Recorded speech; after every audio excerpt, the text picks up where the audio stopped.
Sejam bem-vindos a mais um vídeo do nosso canal. Eu sou André Bernardo, o seu professor da Escola Bíblica Dominical. E nesta semana estamos estudando a lição de número 3, com o título Ruth e Noemi, entrelaçadas pelo amor.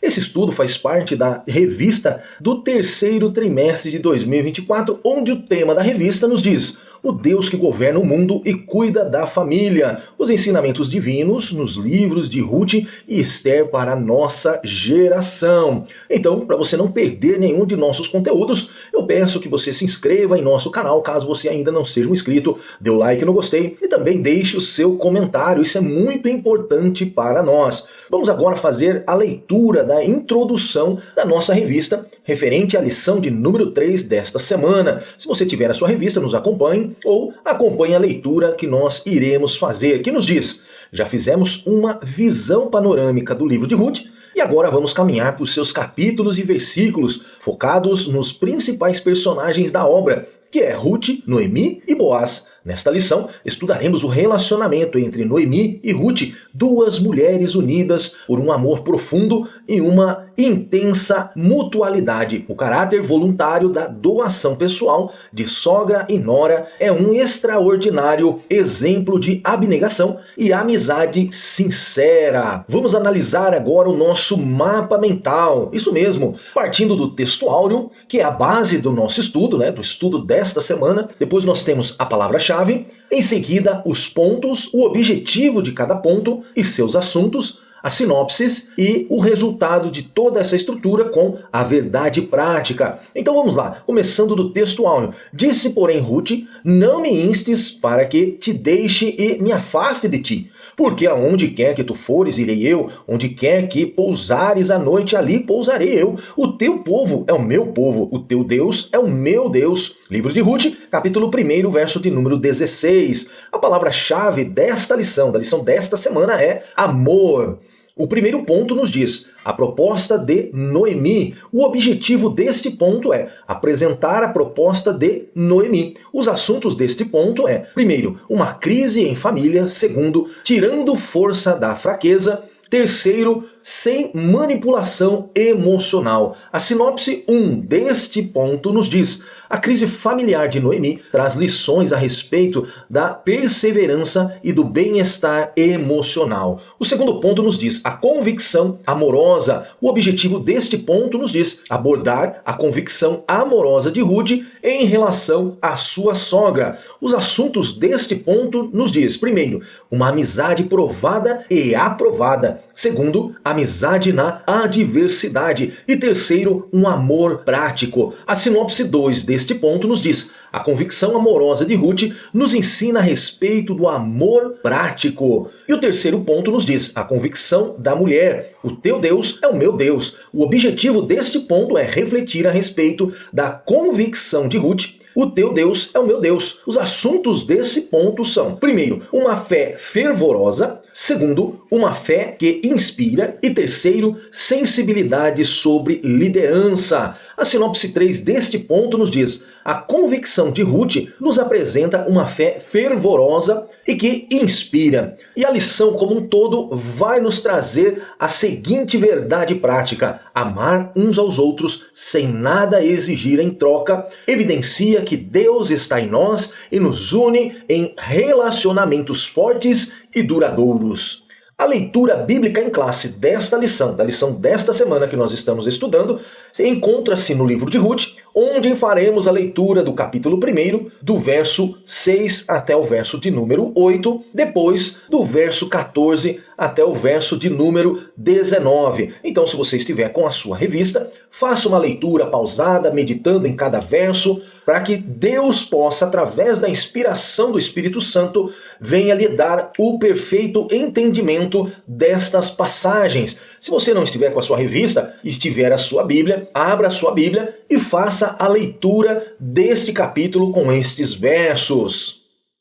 Primeiro ponto da nossa lição nos diz: a proposta de Noemi. O subponto diz: uma crise em família. É importante considerar as circunstâncias da vida de Noemi para entender o valor e o significado de seus atos. Veremos então aqui alguns pontos que nos permitem compreender o que aconteceu e como esta mulher se sentiu diante de tantas situações que veio sobre a sua vida. Olhamos então primeiro quem era o provedor da família de Noemi. Elimeleque, que no significado hebraico diz este nome, meu Deus é rei. Após estarem vivendo nos campos de Moabe, Elimeleque morre e não existem informações que afirmam a causa morte, mas podemos compreender que devido à ação de Deus diante do povo que havia se afastado do Senhor, haveria aí um castigo de Deus em relação à desobediência do povo de Israel. Segundo, os filhos de Noemi eram Malom,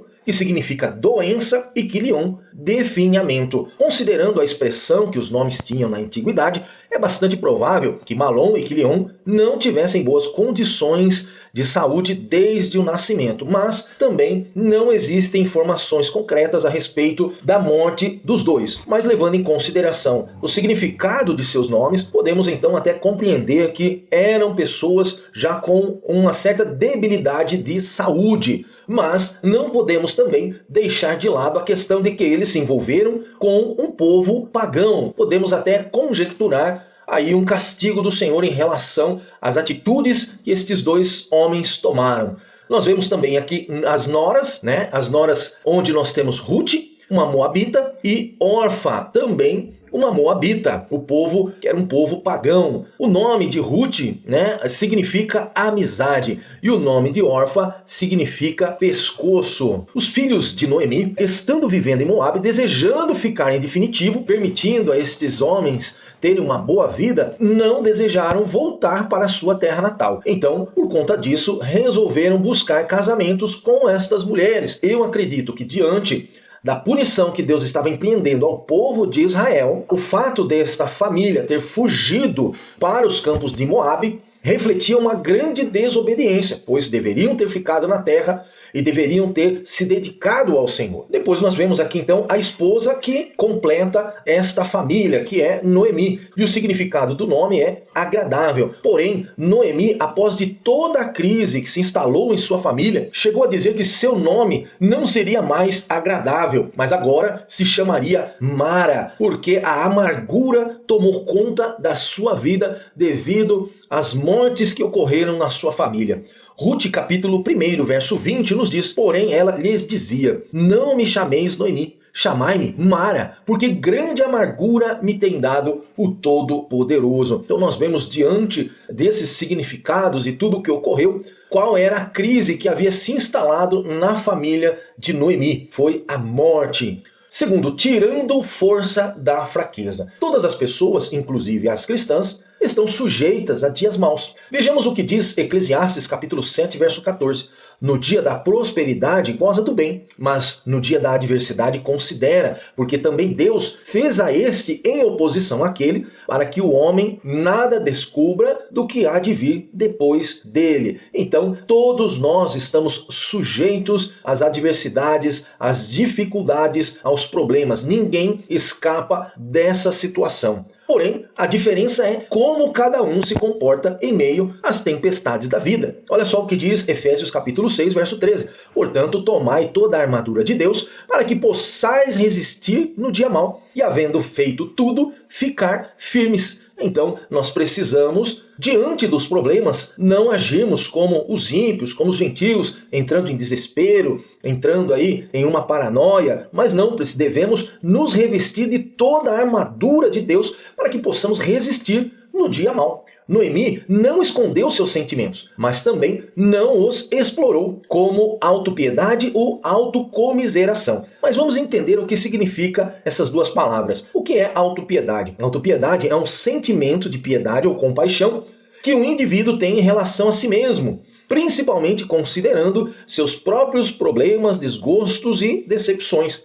A autopiedade, então, nos mostra que é um sentimento de compaixão, mostrando para as pessoas que somente o nosso problema é o maior problema do mundo, coisa que não é. Tem muitas pessoas que passam dificuldades maiores do que as nossas dificuldades. e estão de cabeça erguida e lutando para vencer. O que significa então autocomiseração? O que é autocomiseração? Em alguns contextos, a autocomiseração pode ser vista como um comportamento de tratar a si mesmo como desprezível ou inferior, com ataques à própria imagem. Você já conversou com aquela pessoa que ela só sabe falar que ela é pequenininha, que ela é a mais coitadinha de todas, que só o problema dela é o maior problema do mundo e que ninguém consegue resolver, que até contamina a gente, contagia a gente, é uma coisa tão tóxica. Essa é o tipo de pessoa que tem autocomiseração. Porém, Noemi, mesmo diante da crise que atacou a sua família, ela não explorou estes sentimentos que estava dentro dela. Ela não explorou, mas ela se manteve firme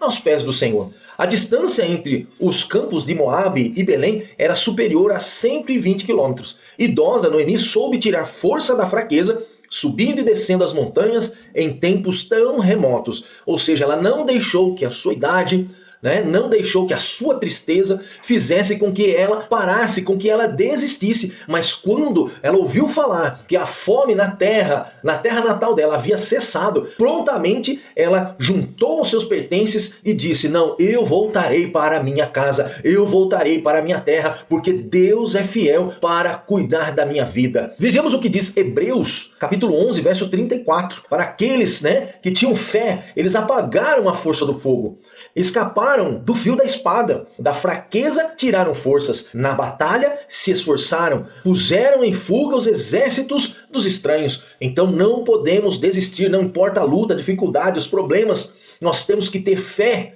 uma fé inabalável, e para resistirmos aos problemas. Olha só, os problemas da vida não podem nos paralisar. Vejamos Provérbios capítulo 24, verso 10, que nos diz: se te mostrares fraco no dia da angústia, é que a tua força é pequena. Não podemos abaixar a nossa guarda. Precisamos nos manter firmes em Jesus Cristo, pois Ele é o autor e consumador da nossa fé. Ele nos dá força, nos traz o consolo, nos dá alegria e nos faz andar em passos largos. Por isso, não podemos nos paralisar diante das dificuldades, diante dos problemas. Terceiro, sem manipulação emocional. Mesmo de idade avançada, Noemi pensou primeiro em suas noras e no futuro delas. Ou seja, Noemi era uma pessoa altruísta. Ela não estava pensando nela mesma, mas pensando no bem-estar das suas noras. Porque ela sabia da dificuldade, dos problemas que elas iriam enfrentar. Então, prontamente ela decidiu que as suas noras não deveriam segui-la,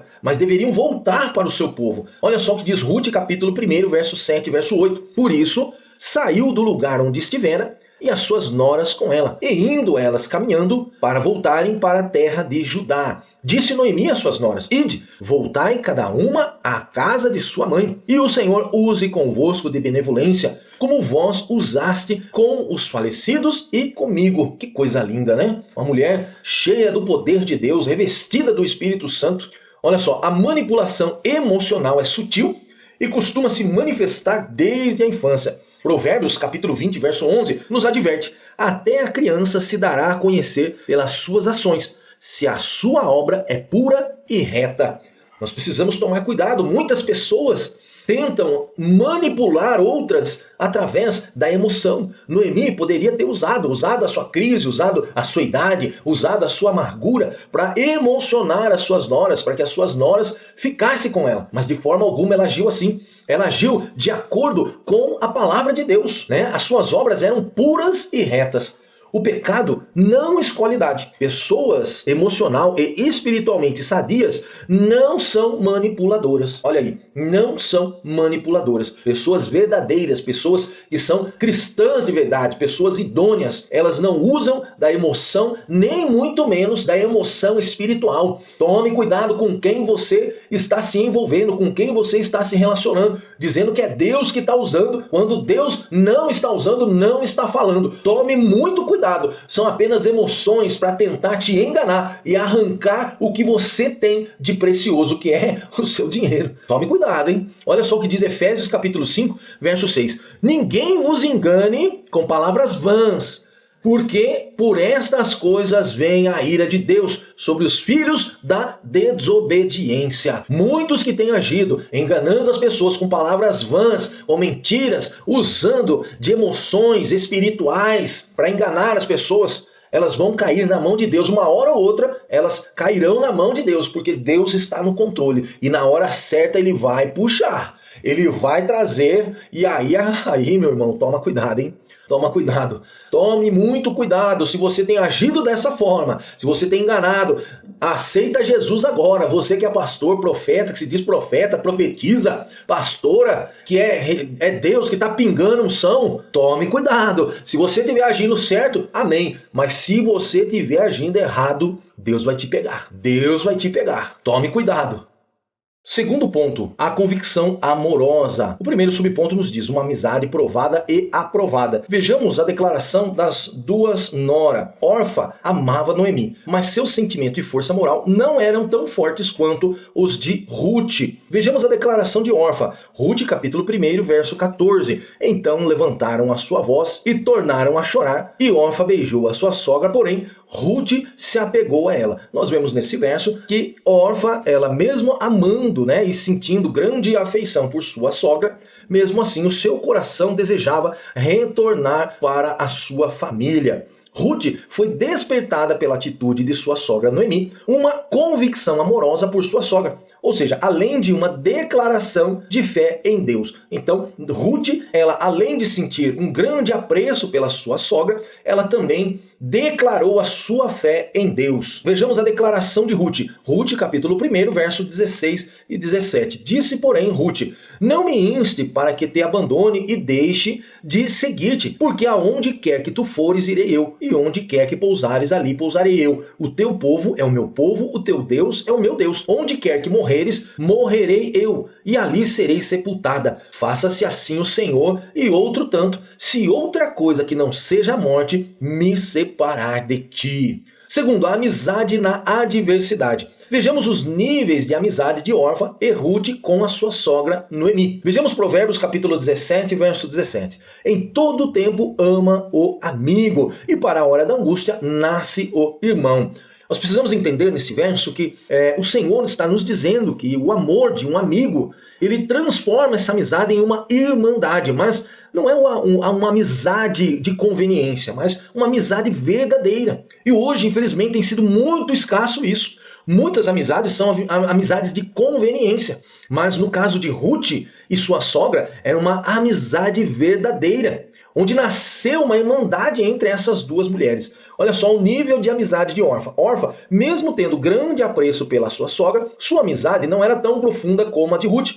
Pelos versos apresentados, Orfa iria com Noemi, mas seu coração desejava retornar para a sua família. Então, quando Noemi falou para ela que ela estava liberada, que ela poderia voltar para a sua família, ela não pensou duas vezes e foi-se embora. Já no caso, o nível de amizade de Ruth era diferente. Ruth estava disposta a enfrentar toda e qualquer dificuldade ao lado da sogra viúva e idosa. E nesses dias de tanto individualismo, qual tem sido o nível de nossos relacionamentos? Relacionamentos com os nossos filhos, com as nossas esposas, as esposas com os maridos, os filhos com os pais, a nossa amizade com Deus. Como que tem sido isso? São amizades de conveniência ou são amizades verdadeiras? 3. Um amor prático. Chegando a Belém, Ruth não ficou parada, envolta de expectativas fantasiosas. Ruth sabia de onde ela estava vindo e como as pessoas iriam encarar a sua pessoa, porque ela era uma estrangeira. Ela sabia, por ser de um povo pagão, que a sua vida não seria fácil, mas seria uma vida dura. Olha só o que diz Ruth, capítulo 2, verso 2. E Ruth, a moabita, disse a Noemi: deixa-me ir ao campo e apanharei espigas atrás daquele em cujos olhos eu achar graça. E ela disse: vai, minha filha. Ela arregaçou as mangas e foi trabalhar, foi lutar pelo seu sustento e pelo sustento da sua sogra. Uma mulher de fibra, como era o princípio básico para aquele que possuía terras, entre o povo de Israel. Deus havia determinado uma ordem para quem tinha muitas riquezas e tinha campos e colheitas. Olha só o que diz Deuteronômio, capítulo 24, verso 19. Quando no teu campo colheres a tua colheita e esqueceres o molho no campo, não tornarás a tomá-lo.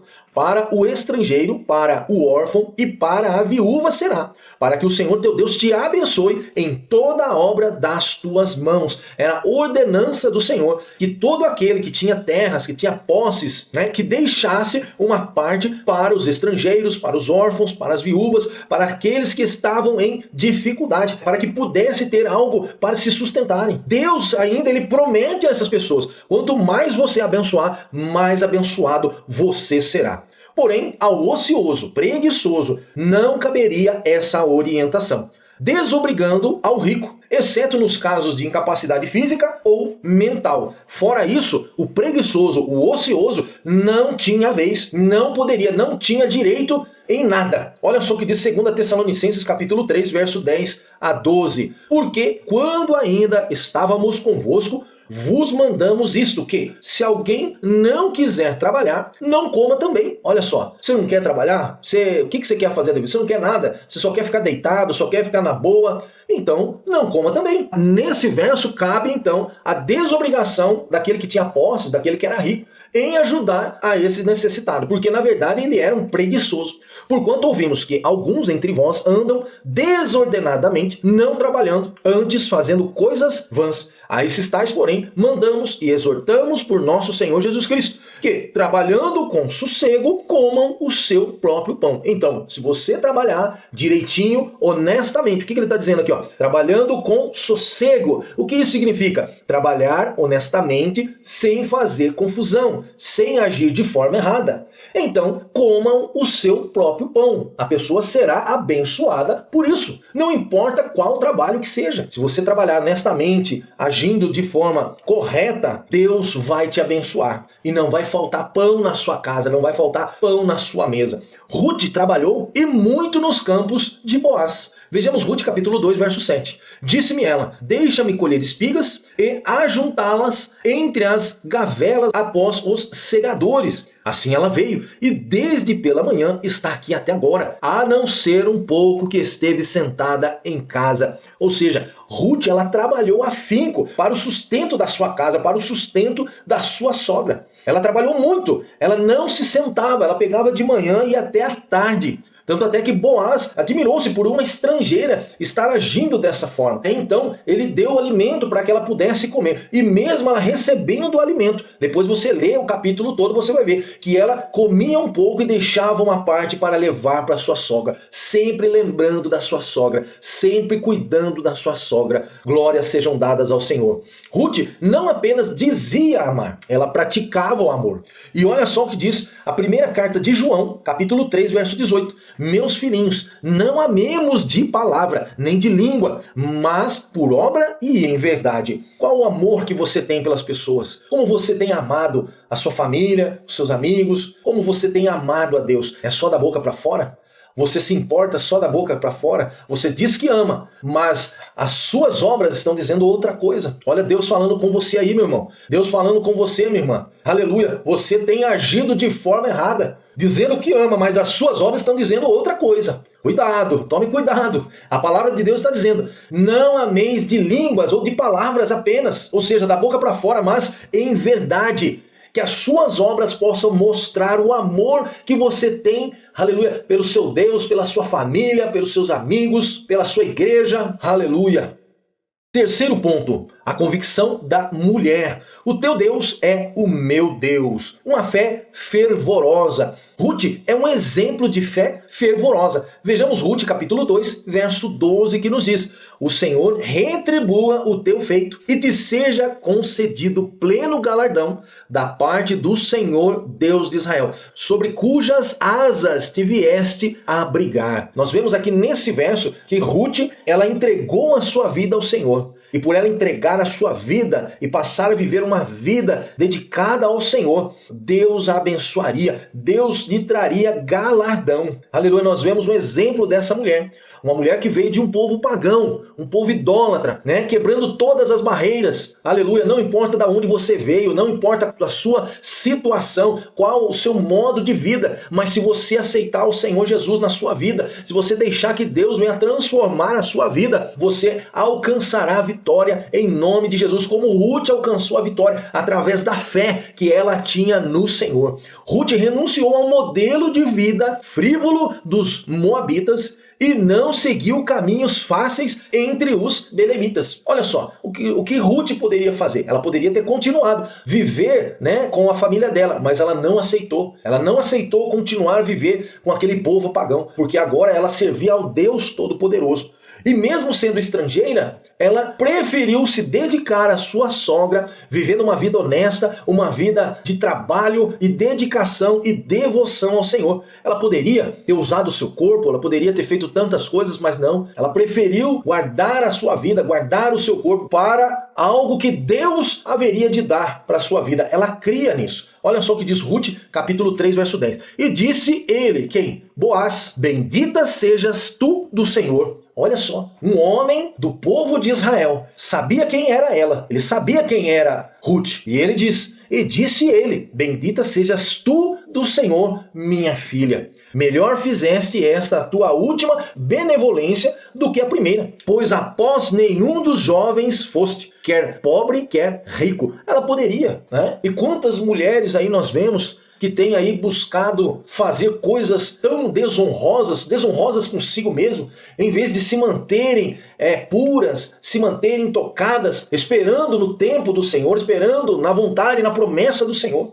Ruth, o que ela fez? Ela se manteve firme, se manteve pura, ela não foi atrás de coisas vãs, de coisas erradas para desonrar a sua vida e desonrar a sua sogra e desonrar o Deus que ela estava servindo. Coisa linda, né, irmãos? Quando a pessoa, ela se mantém pura para o Senhor, esperando na promessa do Senhor. Aleluia! Deus está falando com você através desta palavra. Aleluia! Se você vivia uma vida errada, em nome de Jesus, a partir de hoje, mude a sua vida e comece a viver uma vida dedicada ao Senhor, em nome de Jesus. Número 2, uma fé que inspira. Noemi inspirou Ruth com seu testemunho de fé e dedicação. Olha só como o nosso testemunho fala mais que 1000 palavras. O testemunho de Noemi inspirou em Ruth entregar a sua vida ao Senhor. Na lição anterior, nós aprendemos a respeito de como era a religiosidade dos moabitas. E Ruth decidiu mudar a sua vida por causa do testemunho que ela viu na sua sogra. Olha só o que diz 2 Timóteo, segunda carta de Paulo a Timóteo, capítulo 1, verso 8. Portanto, não te envergonhes do testemunho de nosso Senhor. Não tenhas vergonha de testemunhar que você é um servo, uma serva de Deus. Sabe por quê, irmãos? Porque o mundo lá fora não tem vergonha. O espírita não tem vergonha. E tantos outros aí, eles não têm vergonha. A quem eles servem, eles não têm vergonha de falar. Eles dão testemunho mesmo de quem eles servem. E nós não podemos ter medo, não podemos ter vergonha de dar testemunho que nós somos servos do Senhor, que nós servimos um Deus poderoso, um Deus que opera milagre, um Deus que opera cura, que transforma, que tira a pessoa do lamaçal de pecado. Mas nós precisamos dar testemunho, e testemunho de verdade, testemunhos verdadeiros. Que testemunho você tem dado aí na sua família? Que testemunho você tem dado na sua igreja? Que testemunho você tem dado na roda dos seus amigos, no trabalho, na rua onde você mora? Como as pessoas têm olhado e visto o que você tem feito? Olha só a palavra. Portanto, não te envergonhes do testemunho de nosso Senhor, nem de mim. Paulo dizendo a Timóteo que sou prisioneiro seu. Antes, participa das aflições do evangelho segundo o poder de Deus.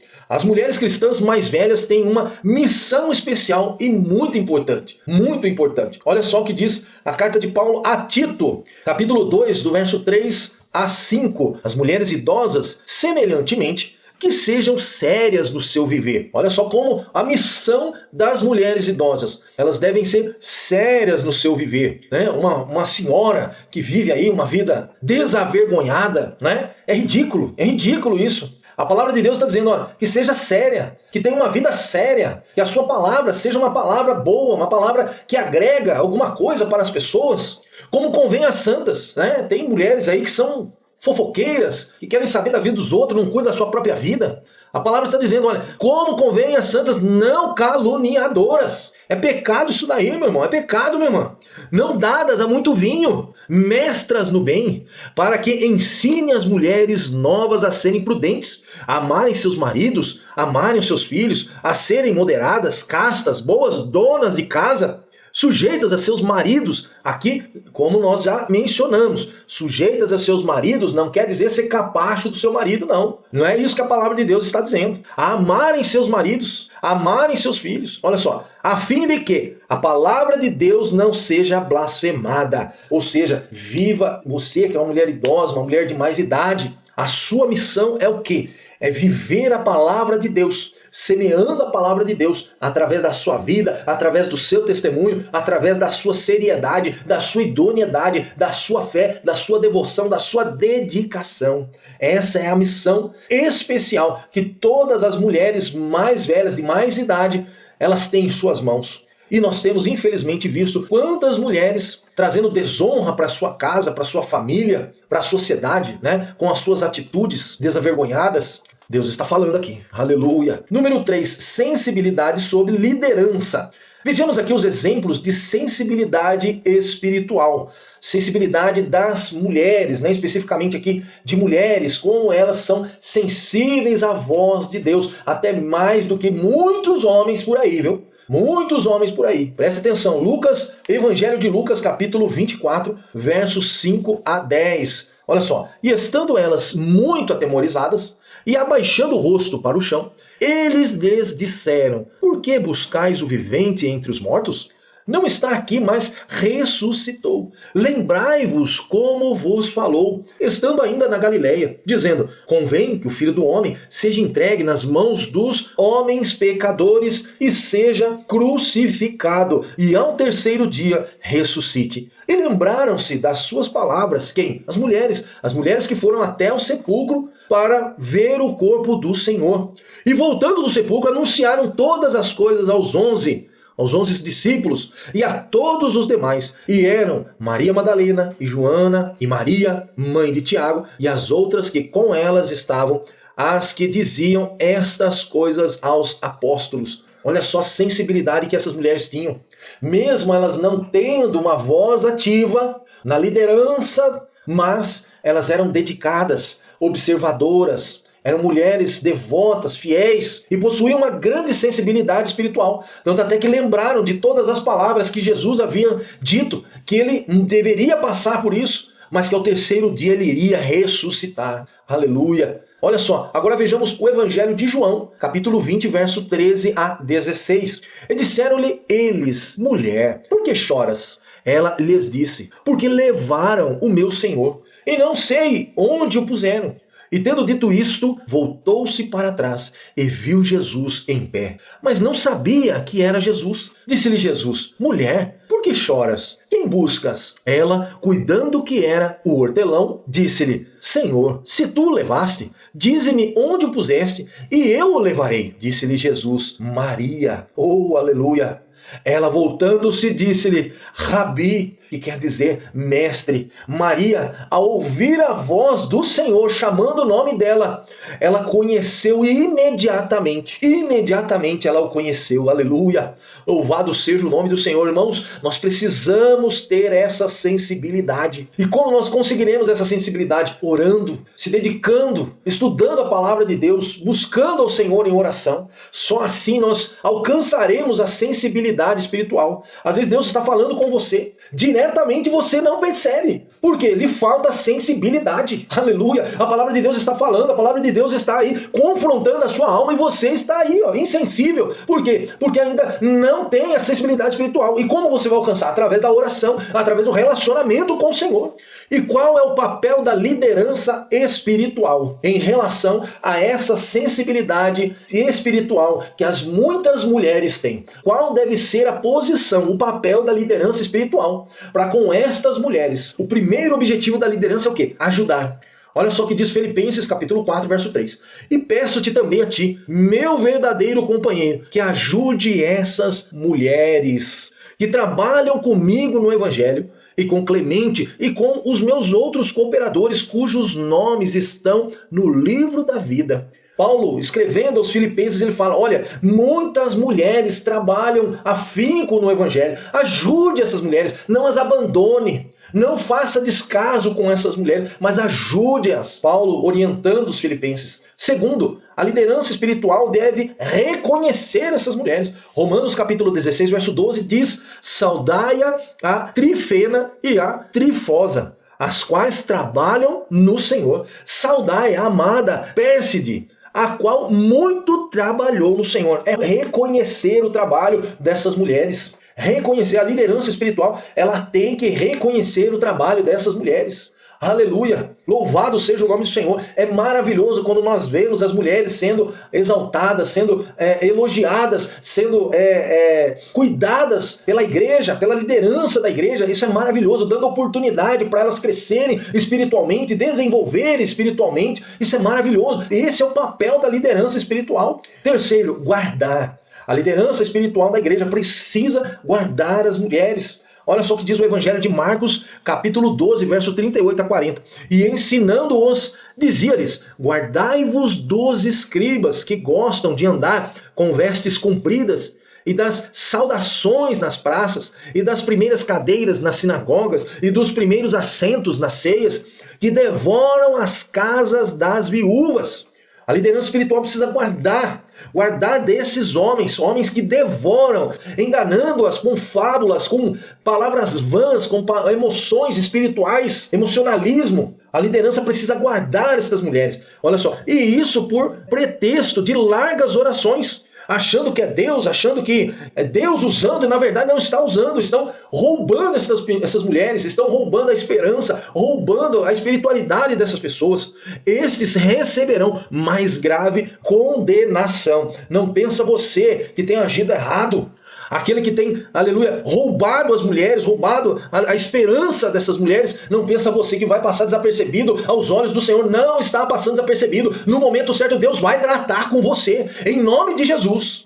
Quarto, qual o papel da liderança espiritual para com as mulheres? Ensinar. Olha só o que diz 2 Timóteo capítulo 3, versos 6 e 7. Porque deste número são os que se introduzem pelas casas e levam cativas mulheres nécias, carregadas de pecado, levadas de várias concupiscências, que aprendem sempre e nunca podem chegar ao conhecimento da verdade. Precisamos ensinar, precisamos trazer um ensinamento sério, um ensinamento verdadeiro, para que as mulheres possam se desenvolver. Você, mulher, você precisa buscar a palavra de Deus, você precisa estudar, você precisa estar inteirada da palavra do Senhor, para que ninguém venha te enganar, para que ninguém venha, aleluia, tomar a sua esperança, ou venha te iludir por fábulas, por coisas, profecias que são coisas do demônio, são palavras do demônio para afastar você dos caminhos do Senhor. Aleluia. A palavra de Deus está dizendo aqui, olha, que levam mulheres nécias, ou seja, mulheres que estão sem entendimento. Você precisa buscar, você precisa aprender. E o papel da liderança da igreja é o quê?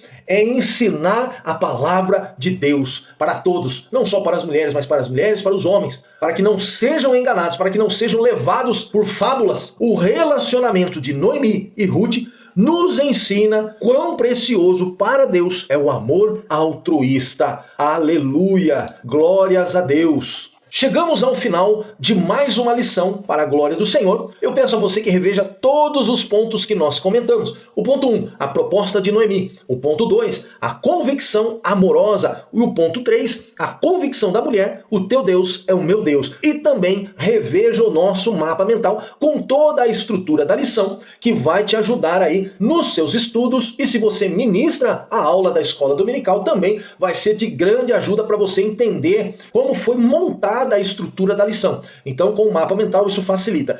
E se você ainda não é inscrito em nosso canal, inscreva-se, dê o like e até a próxima semana, onde estaremos comentando mais uma lição da Escola Bíblica Dominical.